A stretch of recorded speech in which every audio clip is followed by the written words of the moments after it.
السلام علیکم دوستوں۔ 13ویں صدی کا زمانہ تھا۔ ایشیا اور اناطولیہ کے سرزمین مسلسل جنگوں، ہجرتوں اور سیاسی کشمکش کا شکار تھی۔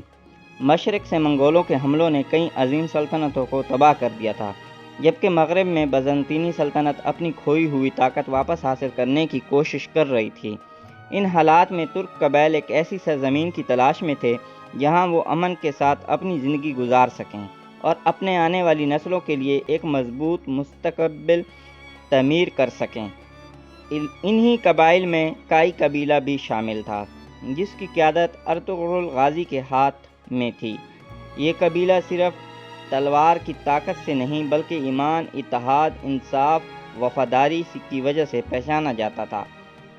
کائی قبیلے کی ایک خاص روایت تھی کہ ہر بچہ چھوٹی عمر سے ہی اپنے آپ کو ایک سپاہی سمجھتا تھا۔ جب دوسرے علاقوں کے بچے صرف کھیل کود میں مصروف ہوتے، تب کائی قبیلے کے بچے گھوڑے پر بیٹھنا سیکھتے، تیر چلانا سیکھتے، نیزہ سنبھالنا سیکھتے اور یہ سیکھتے کہ قبیلے کی عزت، اپنے ساتھیوں کی حفاظت ہر چیز سے بڑھ کر ہے۔ انہی بچوں میں ایک لڑکا ایسا بھی تھا جس کے بارے میں بزرگ اکثر کہتے تھے کہ اس کی جسم میں عام انسانوں سے زیادہ طاقت ہے، وہ دوسروں سے زیادہ تیز دوڑتا ہے، زیادہ دیر تک گھڑ سواری کرتا تھا اور بھاری سے بھاری لکڑی یا پتھر بھی آسانی سے اٹھا لیتا تھا۔ اس کا نام بمسی تھا۔ بمسی کا بچپن سخت حالات میں گزرا۔ اس زمانے میں کسی بھی قبیلے کی زندگی آسان نہیں تھی۔ کبھی پانی کی کمی، کبھی خوراک کی قلت، کبھی دشمنوں کے حملے، کبھی لمبے سفر، لیکن انہی مشکلات نے بمسی کو مضبوط بنایا۔ وہ جانتا تھا کہ ایک سیاسی کی زندگی آرام کی نہیں بلکہ قربانی کی ہوتی ہے، اسی طرح ایک سپاہی کی زندگی بھی قربانی کی ہی ہوتی ہے۔ جب وہ تھوڑا بڑا ہوا تو اس کے والد اسے اکثر قبیلے کی جنگجوؤں کی تربیت دیکھنے لے جاتے۔ وہاں نوجوان سپاہی لکڑی کی تلواروں سے مشق کرتے، گھوڑوں پر دوڑتے اور فرضی جنگیں لڑتے۔ بمسی گھنٹوں خاموش کھڑا انہیں دیکھتا رہتا۔ اس کی آنکھوں میں خواب تھا کہ ایک دن وہ بھی انہی عظیم جنگجو کی صف میں کھڑا ہوگا۔ چند سال گزرے تو آخرکار وہ دن بھی آ گیا جب بمسی کو پہلی بار باقاعدہ تربیت کے لیے میدان میں لایا گیا۔ ابتدا میں استادوں نے اسے صرف بنیادی اصول سکھائے، تلوار کیسے پکڑنی ہے، دشمن کے وار سے کیسے بچنا ہے، گھوڑے کو کیسے قابو میں رکھنا ہے اور جنگ کے دوران اپنے ساتھیوں سے الگ کیوں نہیں ہونا۔ بمسی نے ہر سبق پوری توجہ سے سیکھا۔ اگر کبھی وہ غلطی کرتا تو رات دیر تک اکیلا مشق کرتا رہتا۔ دوسرے نوجوان آرام کر رہے ہوتے لیکن وہ لکڑی کی تلوار لے کر اندھیرے میں بھی اپنی مشق جاری رکھتا۔ رفتہ رفتہ اس کی محنت رنگ لانے لگی۔ استادوں نے محسوس کیا کہ یہ نوجوان صرف جسمانی طاقت ہی نہیں رکھتا بلکہ سیکھنے کا جذبہ بھی غیر معمولی ہے۔ وہ ہر روز پہلے سے بہتر ہوتا جا رہا تھا۔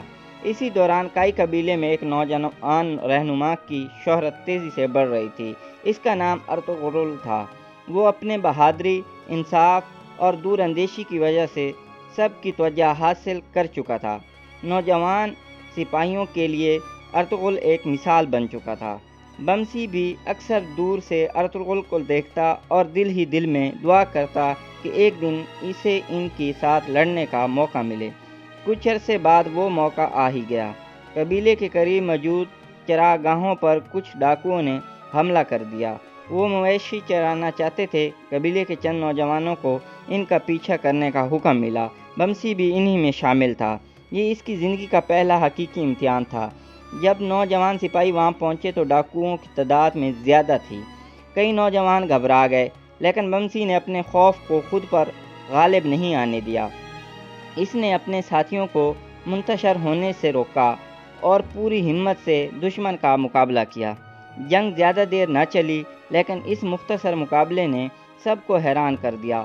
بمسی نے نہ صرف بہادری سے لڑائی لڑی بلکہ ایک زخمی ساتھی کو دشمن کے گھیرے سے نکال کر بھی محفوظ مقام تک پہنچایا۔ قبیلے میں واپس آنے پر بزرگوں نے پہلی بار اس نوجوان کا نام فخر سے لیا۔ ارطغرل غازی تک بھی اس کی بہادری کی خبر پہنچی۔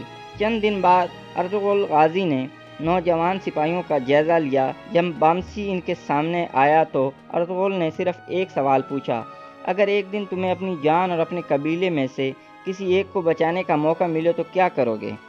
بمسی نے بغیر ایک لمحہ سوچے جواب دیا، اگر میرا قبیلہ محفوظ رہا تو میری جان کی کوئی قیمت نہیں۔ ارطغرل نے مسکرا کر اس کی طرف دیکھا، یہی جواب وہ سننا چاہتے تھے۔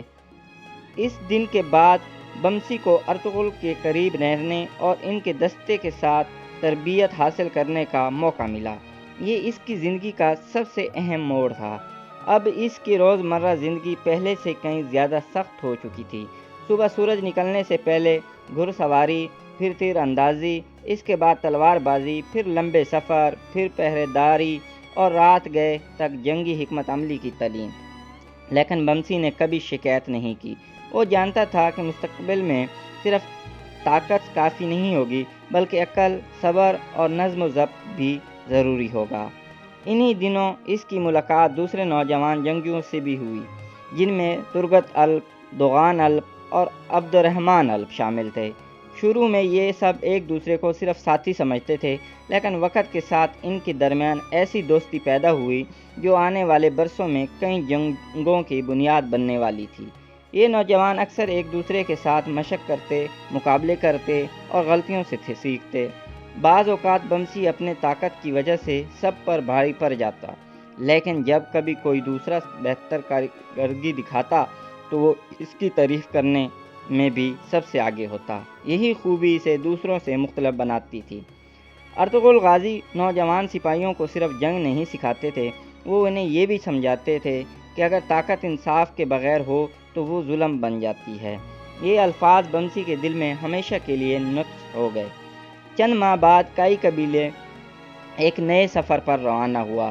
لمبے قافلے میں عورتیں، بچے، بزرگ اور جنگجو سب شامل تھے۔ رستہ آسان نہیں تھا۔ پہاڑ، جنگلات، دریا اور دشمن ہر طرف موجود تھے۔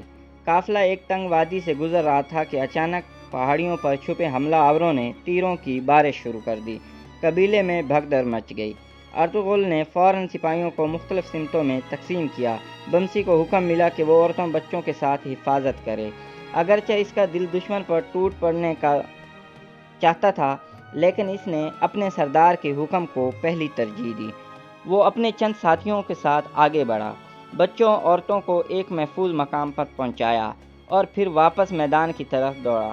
جب وہ واپس پہنچا تو جنگ اپنی عروج پر تھی۔ دشمن تعداد میں زیادہ تھا، لیکن کئی سپاہی اپنے ایمان اور اتحاد کے ساتھ ڈٹے ہوئے تھے۔ بمسی نے پوری قوت سے لڑتے ہوئے کئی حملہ آوروں کو پیچھے دھکیل دیا۔ اس دن اگرچہ جنگ جیت لی گئی، لیکن بمسی نے اپنی آنکھوں سے جنگ کی اصل قیمت بھی دیکھی۔ اس نے زخمی سپاہیوں کی کراہتیں سنی، شہید ہونے والوں کے اہل خانہ کے آنسو دیکھے اور یہ محسوس کیا کہ بہادری صرف دشمن کو شکست دینے کا نام نہیں، بلکہ ہر قربانی کو برداشت کرنے کا بھی نام ہے۔ اسی رات وہ دیر تک آگ کے قریب بیٹھا آسمان کی طرف دیکھتا رہا۔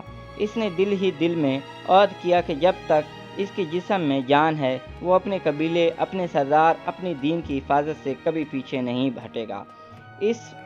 اسے اس وقت اندازہ بھی نہیں تھا کہ آنے والے برسوں میں اسے ایسے امتحان سے گزرنا ہوگا جن کے سامنے آج کی تمام مشکلات بہت چھوٹی محسوس ہوں گی، اور اس کا نام ترک تاریخ کی بہادری، وفاداری کے دستانوں میں ہمیشہ کے لیے لکھا جائے گا۔